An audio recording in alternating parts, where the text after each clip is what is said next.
Друзья,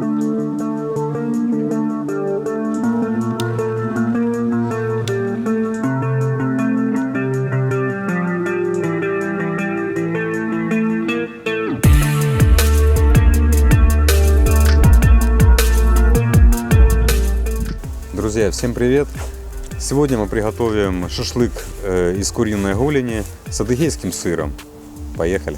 Для приготовления нам понадобится куриные голени, у нас 9 штук, 2 луковицы, 3 зубчика чеснока, кусочек адыгейского сыра, здесь 300 грамм, аджика у нас абхазская, горчица, соль, черный молотый перец, в приправах хмели-сунели и растительное масло. Для начала подготовим ножки.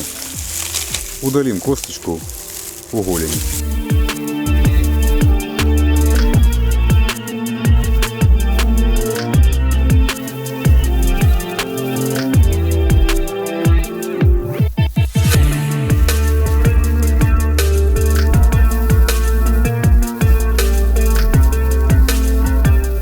После того, как мы косточку убрали, у нас получается вот такой кармашек для сыра. Нарежем лук полукольцами.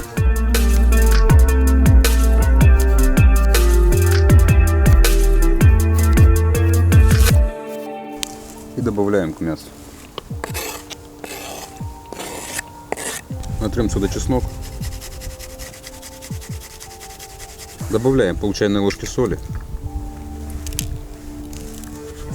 Пол чайной ложки хмели-сунели. Пол чайной ложки черного молотого перца. Чайную ложку аджики.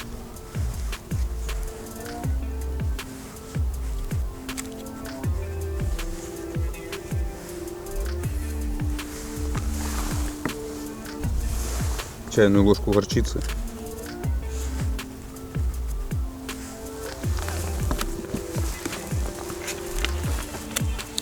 И 2 столовые ложки растительного масла.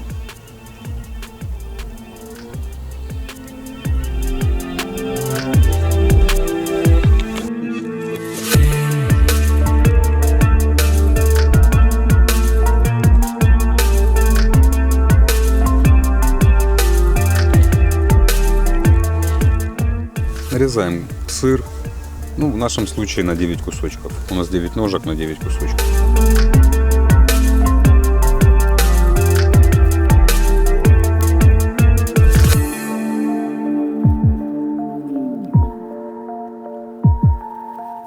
Теперь в каждую ножку засовываем кусочек сыра.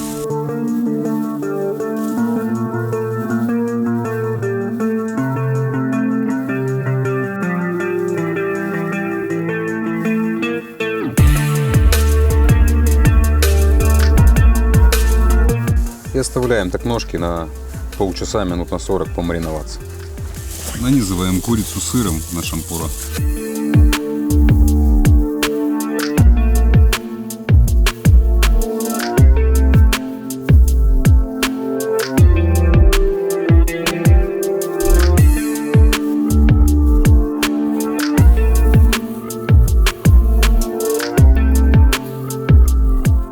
И жарим, будем жарить минут 30.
Готовили мы куриные голени с адыгейским сыром. Блюдо получилось вкусным, несмотря на простой маринад, получилось очень интересным. Единственный маленький советик, если будете готовить это блюдо, лучше готовьте его на решетке. Мы готовили на шампурах, мы чуть не потеряли сыр, он так и хотел выпасть. Либо кусочки поменьше сыра. Готовьте с удовольствием, подписывайтесь на наш канал. Всем до новых встреч, пока.